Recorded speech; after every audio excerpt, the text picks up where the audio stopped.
the regular stuff hurts. So now you're coming into this where there's ladders and kendo sticks and baseball bats and possibly. I love it so much though. I know it Really, sounds really? sick, but I love it so much. I'm excited for it. Where does that mindset come from? Just loving pain like that. Like, where let does me that? think. I'm sure that's a trauma that I can pull from that. This is a special presentation for the Bleav in Pro Wrestling podcast. Here's Rick Ucchino on the Bleav Podcast Network. What is going on, you guys? Rick Ucchino here, SB Nation Bleav Podcast Network. This is a huge week for WWE. We got the season's premiere of SmackDown and Raw coming up on Fox and USA Network, respectively. But Peacock, Saturday, Philadelphia.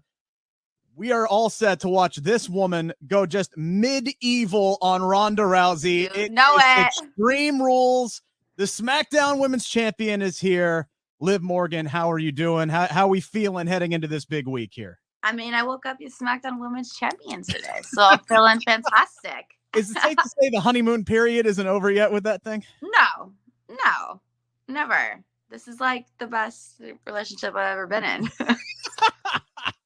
Well, I want to talk about, your match coming up here soon, but I want to focus on that championship here to start, because I've talked with a few different people, about their first ever world title run, most often after they've ended. And like in retrospect, some people talk about there being like a sense of nervousness that surfaced while they were champion. Winning the title is one thing, but being the champion is something completely different.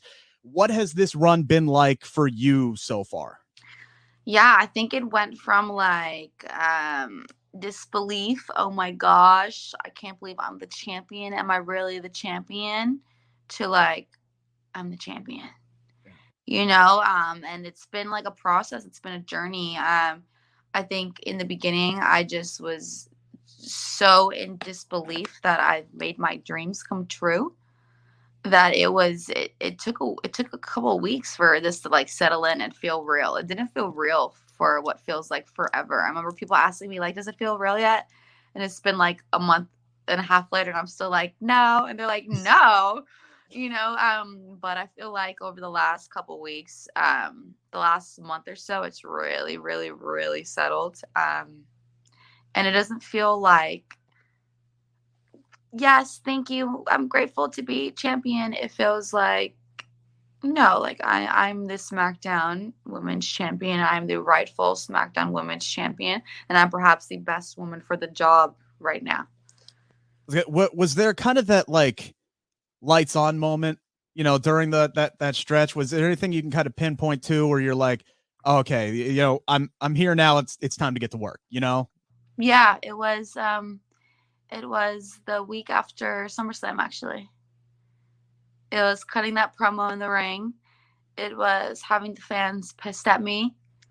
It was such like a reality dose to me that I'll never forget, but was so grateful and appreciative to have that experience in a weird way, which I know sounds weird because I was getting booed, but it was just like what I needed, I feel like, to kind of really like, this is real. Like, you are the champion. You are representing the company. You are representing this title. Everything that you do matters. Yeah, we all have those moments in life, right? And it's how you can learn from everything, whether it's a positive or a negative, kind of situation. So, that was something that you needed. And maybe that kind of ties into my next question here is like, this is something that you worked for your entire life to get to this point. What were your expectations of what it was going to be like, and how is that, kind of mirrored toward reality of what it's been like? Yeah, I don't know what I expected. I don't know really what my expectations were. I just knew that I wanted to be the champion. Well, it's like the pinnacle, right? It's like the pinnacle of what we do. It's like, if you don't want to be champion, it's like, why are you doing this, right? So it's like, I wanted to be champion, but I didn't even know why I wanted to be champion. I just know that like when you're the champion, you're considered the very best. And that was something that I was like yearning for and fighting for. Like, I really wanted that validation of like all your sacrifice, all your hard work. It means something and it's paid off. But honestly, being champion, it's so much more than that. There is a true for me at least, there's like a true responsibility to like the locker room, to the other women. Obviously you're representing this massive worldwide global company, especially during this insane time of transition that the WWE, went through. It was a lot, but I am very proud and honored that I'm the champion during this time, and just have been champion. I don't know. It means more to me. It's so real to me. It means more to me than having a title or being considered champion. There's so many layers that go into it. It's truly an honor. Has taking on that kind of like that leadership role, has that kind of been the biggest change in your life, whether kayfabe or not, since becoming champion?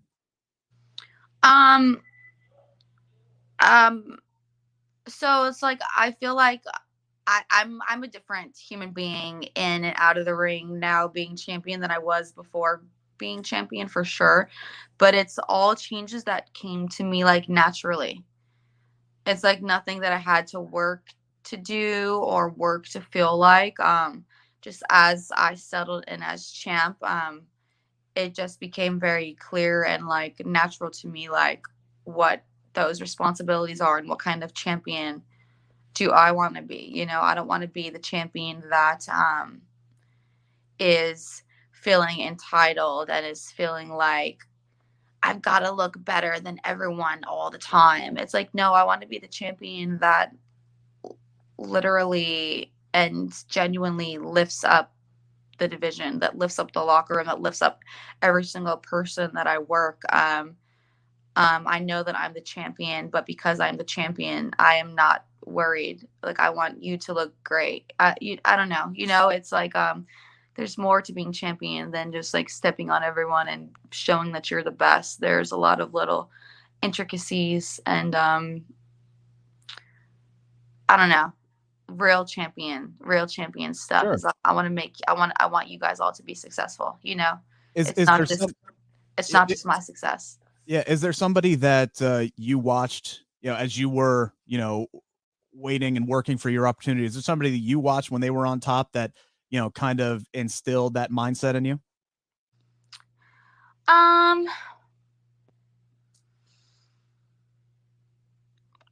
Yeah, I mean, before her turn, Bailey, I think Bailey, she is someone that I've had my entire WWE journey with. She was here. She was locker room leader when I started in NXT, and she always wants what's best for like the betterment of the women's division and women's wrestling in general.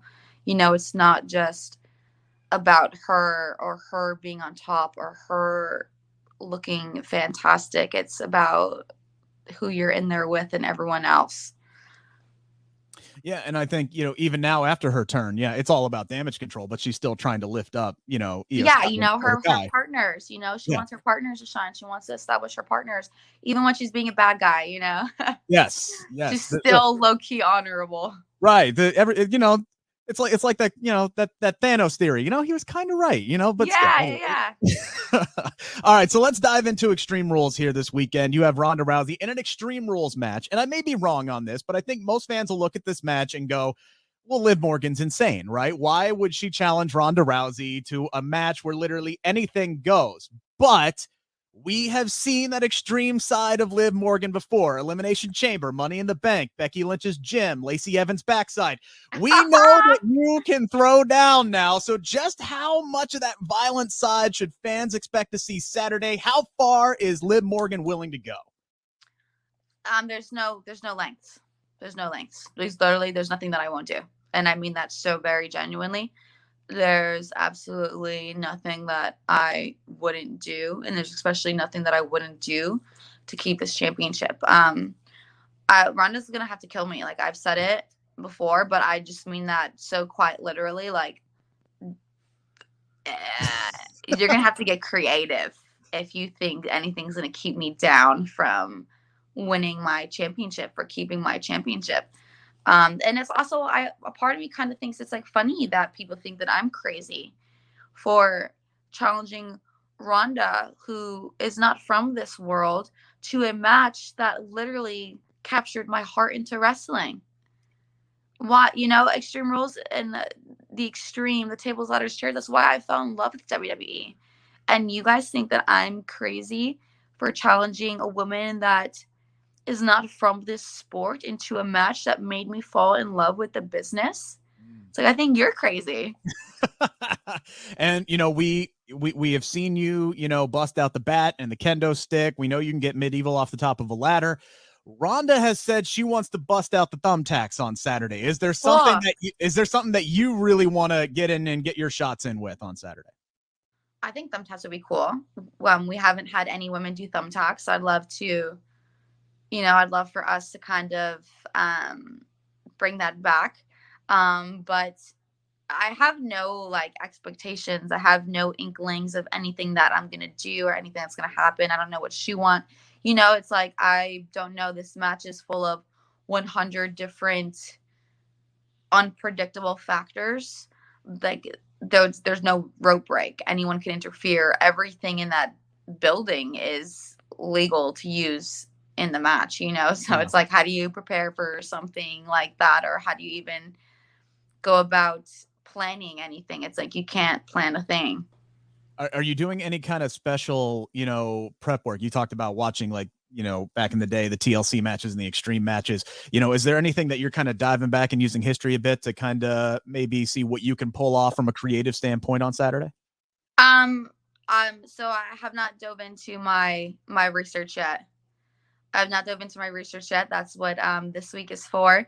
But yeah, I plan on watching anything I could kind of really get my hands on, just for some inspo, some ideas, some creativity, see if there's anything that I can pull from.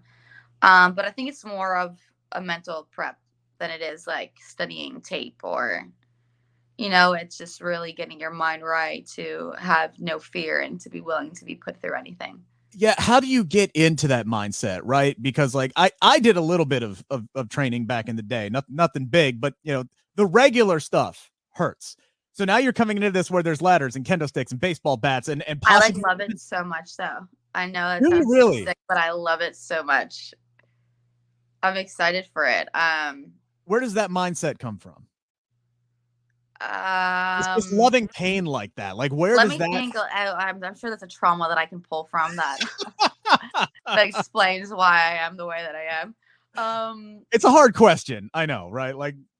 Yeah. There's just something. There's a passion about it. There's just someone that is willing to put their body through anything.